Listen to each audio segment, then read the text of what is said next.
Batuk the bear noticed that many people ignored traffic rules in a hurry to reach their destinations. One day, while walking near a busy road, he saw a child about to cross without looking. Batuk gently stopped him and explained the importance of traffic lights, zebra crossings, and patience on the road.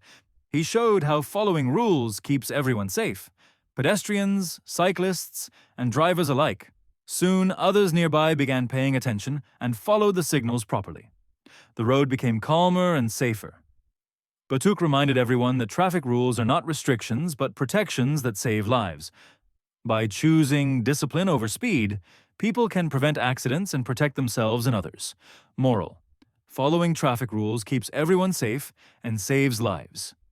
Please subscribe.